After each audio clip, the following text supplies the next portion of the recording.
Hello everybody, it's Miss Amanda from the South Haven branch again.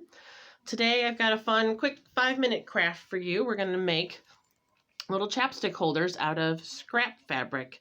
I do quite a bit of sewing here at my house, and I'm always trying to find some way to use up all this darn scrap fabric that I seem to have. I always end up with all these little pieces of scrapped fabric, and I needed something that used small pieces. And I stumbled across this one day when I was YouTubing around.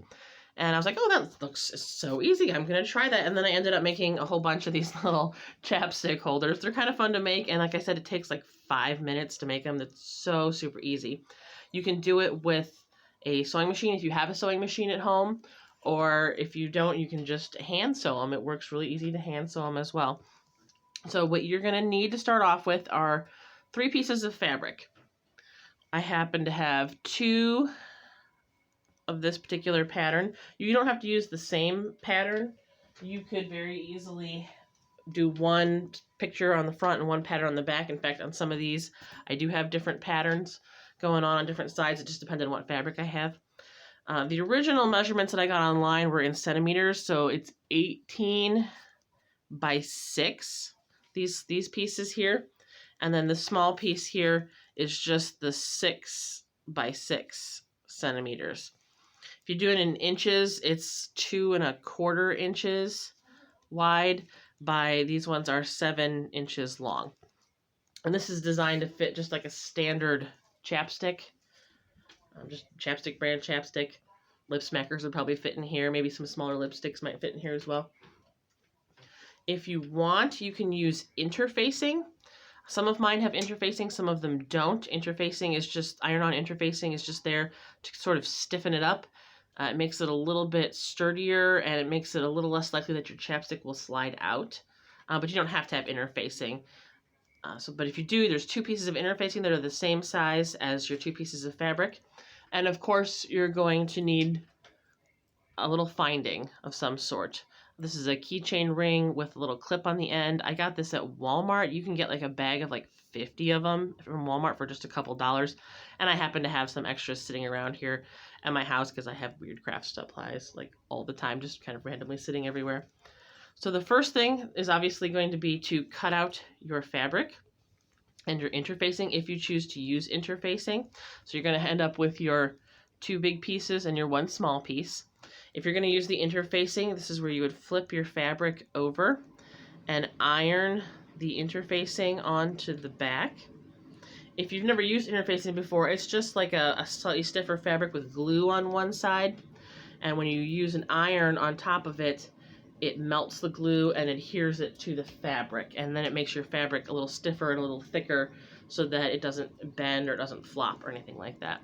So then you're going to take your fabric and you're going to put it right sides together.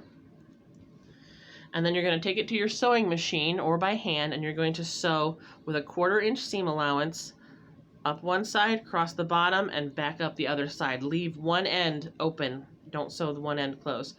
You're also going to take your small little tab and fold it in half. You can press it with the iron if you want to just kind of give it a good solid crease there. And then you're going to sew it up the side with, again, a 1/4 inch seam allowance. And I have some over here all ready to show you what it looks like once it's sewn. So this is my main piece here. It's sewn together.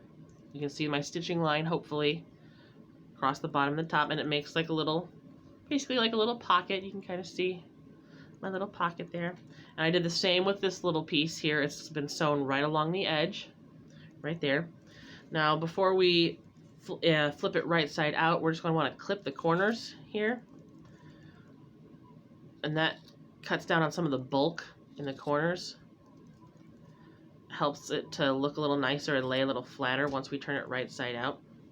So now we need to turn it right side out. And when you're turning something right side out, it helps to have something like a chopstick or a dowel rod, something that you can use to kind of poke at it. And so you start by pulling apart the fabric at the end here and trying to tuck it inside of itself. And once you get enough of it tucked in there, you can actually poke your dowel rod or your chopstick in there and then kind of work it down over itself. And you kind of see how I'm poking it in there. I'll get it turned right side out there. There we go. You can kind of see. At the moment it looks a little bit of a hot mess, so I got to take my chopstick and poke my corners. Kind of run the chopstick along the inside edge. And go poke this other corner here. And this can be a little bit fiddly. It can take some time to kind of get your corners fixed, get your edges nice and clean, get it turned right side out. And the same thing with this one, you're going to want to flip it and turn it inside out. This one is, I will warn you, this one is a little fiddly. And you got to kind of sit here and fiddle with it and tweak it. That's where perhaps a seam ripper can come in handy. You can kind of poke and pull on the fabric a little bit. I'm going to move this off to the side because I have one here that's all ready to go so that I can show you what it looks like. This one has been turned right side out and it's been pressed with the iron to be nice and flat. And I've pressed this piece as well. This is the flipped right side out little tab. The ends are still raw, but that doesn't matter because it's going to be tucked inside. And then when you have this one, this is the first one here. When you get to the stage, you're going to want to flip the top in. You see how I did that there? I poked the top down inside, and this is also fiddly. It might take a little while so you can get it nice and even. And then you want to press it with your iron because then it'll be nice and crisp like this one is. See? So now I'm going to take my little tab, fold it in half. I actually pressed it with my iron to get it a nice crease right there. I'm going to fold my little tab in half, and then I'm going to insert my little tab up into the top here of my chapstick holder. And if you have pins, this would be a good use for your pins. You can do it without them, but it does help them to stay in place a little better. So you can pin your tab in place so it doesn't go anywhere or slide out. And then you're going to want to flip the bottom up, and you're going to also want to press that with the iron as well, just to give yourself a nice crease there at the bottom.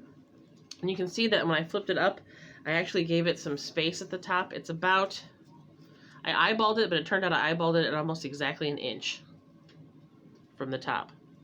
You don't want it to go all the way up to the top, just because then you're going to have some really bulky seams. You don't necessarily want that. So you're going to want it about an inch from the top when you fold it. And then I'm going to pin this in place as well, simply because I don't want it sliding on me when I start to sew it. And then I'm going to take when I sew, I'm going to take it to my sewing machine. I'm going to start at the bottom, and I'm going to sew as close to the edge as I can without going off the edge. I'm going to sew across the bottom, up the side, across the top, back down the side, and then back across the bottom again to get it sewn all the way around. And I have one that is already ready to go.